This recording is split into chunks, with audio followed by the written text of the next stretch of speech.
Assalamualaikum warahmatullahi wabarakatuh. Perkenalkan, nama saya Aurelia Azarin Marsa, NIM 2214114 dari Mazawa 4A. Di sini saya akan menjelaskan tentang sistem pengelolaan wakaf. Di antaranya A. Nazir, B. Istibdal wakaf, yang C. Gugatan wakaf, dan proses pembuktian. Ya, di sini saya akan menjelaskan yang pertama ada nazir. Dari segi pengertiannya, kata nazir secara etimologi berasal dari kata nazira yanzaru yang berarti menjaga dan mengurus. Sedangkan menurut terminologi fikih, yang dimaksud dengan nazir adalah orang yang diserahi kekuasaan dan kewajiban untuk mengurus dan memelihara harta wakaf. Nazir menurut Undang-Undang Nomor 41 Tahun 2004, nazir merupakan pihak yang menerima harta benda wakaf dari wakif untuk dikelola dan dikembangkan sesuai dengan peruntukannya. Yang kedua ada kewajiban dan hak nazir. A. Pemeliharaan dan pengurusan, yaitu suatu kewajiban untuk memelihara, mengurus, dan mengawasi harta wakaf serta hasil. B. Ada nazir wajib untuk membuat laporan secara berkala atau tahunan atas semua hal yang menyangkut kekayaan wakaf. Yang C. Laporan insidentil. Laporan tersebut bersifat tidak menentu. Artinya nazir wajib laporkan kepada pihak yang berwenang ketika sewaktu-waktu terjadi sesuatu hal yang berhubungan dengan anggota nazir. Yang selanjutnya ada hak nazir. Yang pertama ada menurut para fuqaha bahwa nazir berhak mendapatkan upah semenjak dia mulai mengelola dan mengurus objek wakaf, baik dengan cara membangun, mengeksploitasi, menjual hasil produksi, dan menyalurkan apa-apa yang telah terkumpul padanya sesuai dengan syarat wakif dan pekerjaan lainnya yang bisa dilakukan oleh rekan-rekannya sesama nazir. Sebab upah itu sebagai balasan pekerjaan. Yang kedua, selain hak nazir mendapatkan imbalan dari mengelola dan mengurus objek wakaf, dalam peraturan pemerintahan nomor 42 tahun 2006 pasal 53 ayat 1 disebutkan bahwa nazir juga berhak memperoleh pembinaan tersebut. Pemerintah memperhatikan saran dan pertimbangan Majelis Ulama Indonesia atau MUI sesuai dengan tingkatannya. Yang selanjutnya B. Istibdal wakaf. Dari segi pengertiannya, istibdal berasal dari bahasa Arab yaitu badala. Adapun dalam kamus Al-Munawwir mengatakan bahwa badala yabdulu badlun yang artinya merubah, badala asyaiya yaitu mengganti. Tabdala yaitu berubah, istibdala yaitu menggantikan. Istibdal menurut bahasa adalah menjadikan sesuatu menempati tempat sesuatu yang lain. Dalam wakaf yang dimaksud istibdal adalah mengganti harta yang diwakafkan dengan yang lain karena ada kemaslahatan atau memang harus diganti. Kemudian yang kedua ada syarat istibdal wakaf dalam akad wakaf. Para fuqaha berbeda pendapat tentang boleh tidaknya, sah dan tidaknya apabila muwakil mensyaratkan bolehnya istibdal harta yang diwakafkan. Menurut mazhab Maliki, Hanafi adalah sah. Mazhab lain mengatakan tidak sah dan batal wakafnya. Sedangkan menurut Muhammad bin Al-Hasan dari mazhab Hanafi, wakafnya sah namun syaratnya batal. Yang selanjutnya, yang ketiga, pandangan ulama mazhab terkait istibdal wakaf. Yang pertama, mazhab Hanafi berpendapat bahwasanya hukum dari istibdal adalah boleh.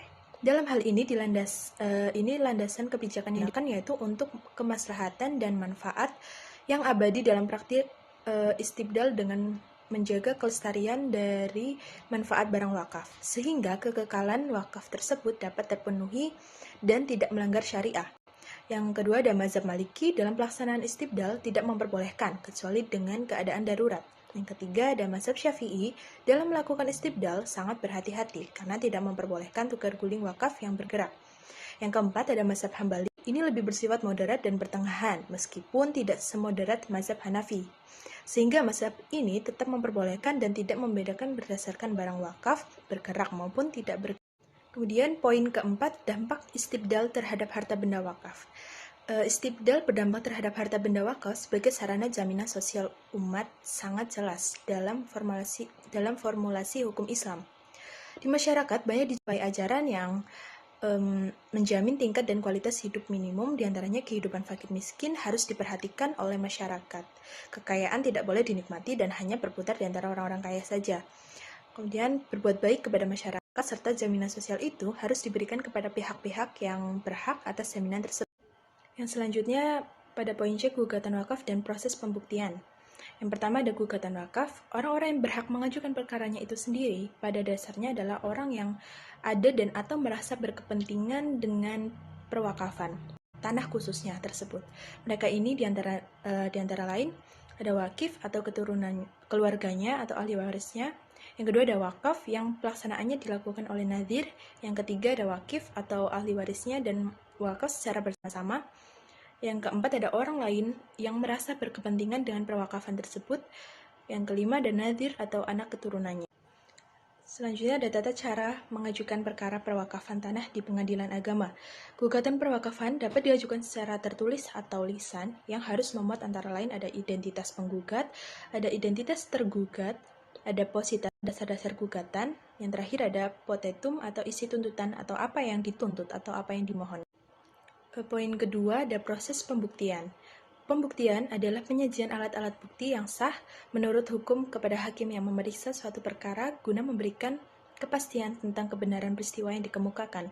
Peristiwa-peristiwa yang harus dibuktikan di muka sidang pengadilan harus memenuhi syarat sebagai berikut. Yang pertama ada peristiwa atau kejadian tersebut harus merupakan peristiwa atau kejadian yang disengketakan. Yang kedua ada peristiwa atau kejadian tersebut harus dapat diukur, terikat dengan ruang dan waktu. Kemudian ada peristiwa atau kejadian tersebut harus berkaitan dengan hak yang disengketakan. Yang keempat ada peristiwa atau kejadian tersebut efektif untuk dibuktikan. Yang terakhir ada peristiwa atau kejadian tersebut tidak dilarang oleh hukum dan kesusilaan. Kemudian dalam proses pembuktian diperlukannya adanya alat-alat bukti baik dari pihak penggugat maupun dari pihak tergugat yang selanjutnya akan dijadikan pijakan dalam mengungkapkan fakta-fakta hukum di persidangan. Dalam membuktikan suatu peristiwa atau kejadian diperlukan adanya alat-alat bukti diantaranya yaitu ada alat bukti surat, saksi, persangkaan, pengakuan, dan sumpah. Sekian materi yang saya sampaikan. Mohon maaf jika masih banyak kekurangan dan salah kata. Wassalamualaikum warahmatullahi wabarakatuh.